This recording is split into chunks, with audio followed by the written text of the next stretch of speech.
Hello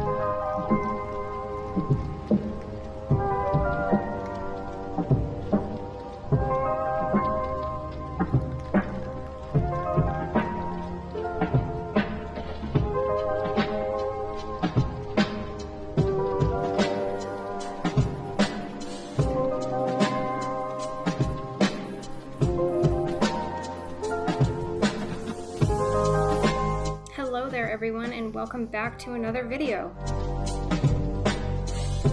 Today I wanted to share with you the process of how I create and define a new landscape bed.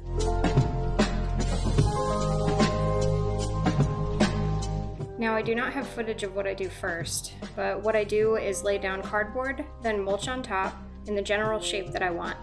I did these couple steps last summer and repeated a second layer this past May. I did 2 layers because the grade here was a little bit low and also because it is so wet here. We can't mow in this spot, which is the reason why I decided to create the bed in the first place.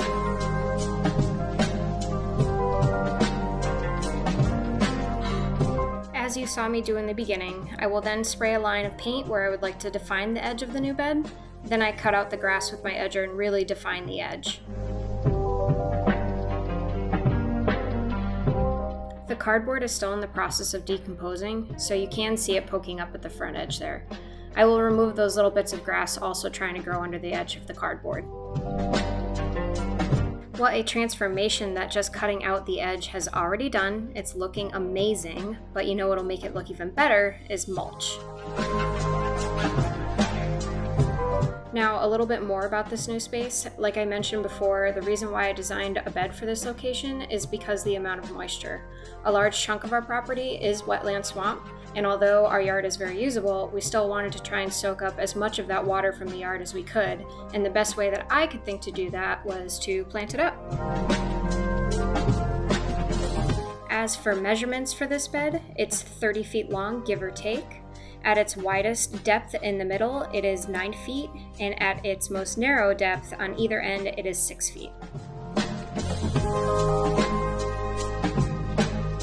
And of course, the icing on the cake is adding fresh plantings once all of that hard work is finished. Now, I didn't film the whole bed being planted because that seemed like overkill, but I did film a trio of lilacs. I first will place the plants where I like them, then I will move them about 300 times before moving them back to where I originally placed them, and then I will move the mulch aside and start digging.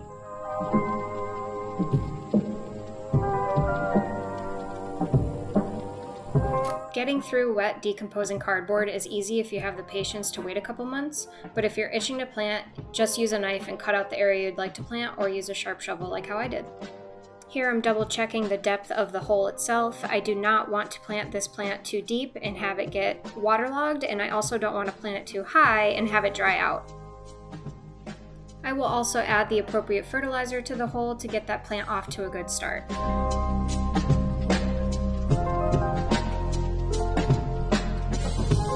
Finally, I have to pack soil in around that root ball and repeat the process 2 more times for the other 2 lilacs.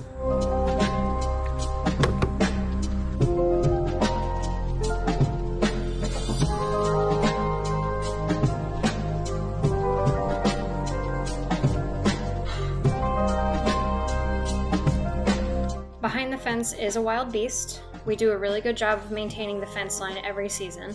This backyard at one point did look like it does behind the fence. We have had chickens, we've had goats to help claim back usable space, but now it's just me and my husband maintaining it. So this year we are going to try and use a high quality landscape fabric to create a buffer between the fence line and the woods.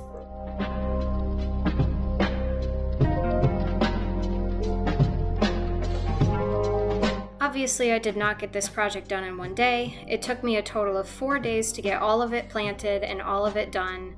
And at the end of the video, I'm going to do a full walkthrough of everything that I got in the ground and everything that I moved from other locations and get a full view of the bed.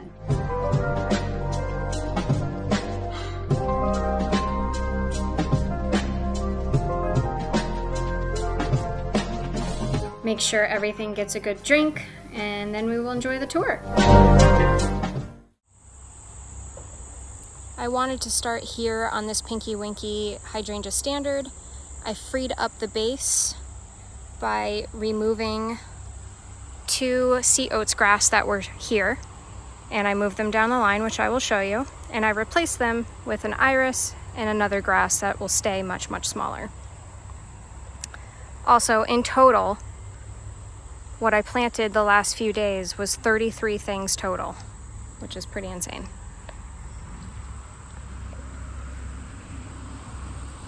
So I planted, starting off, going down the line, 2 dianthus, agara. I replaced the evergreen that was here with a magnolia.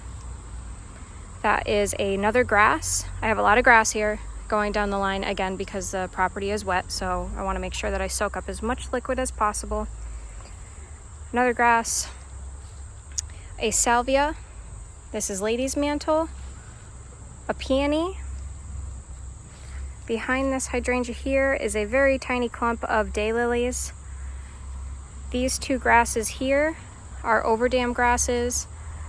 These 2 grasses are the actual grasses that I moved from the hydrangea. This little guy is a foundation planting. That is a baby blue spruce, so it won't get huge, but it will take up this area eventually, years down the line. Another little echinacea. Here are the 3 reblooming lilacs that we got in the ground.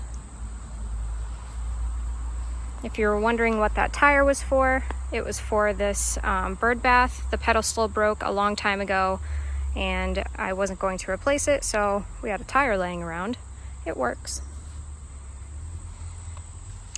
And then we have planted a bunch of perennials here.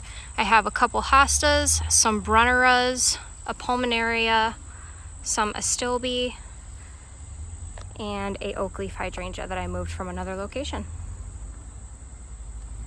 And then here is the mess that we are tackling with the landscape fabric behind the fence line, trying to keep a nice buffer between us and the woods.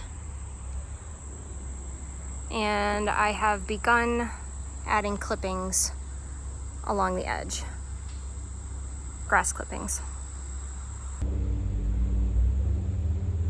So thank you all so much for watching. I hope you enjoyed.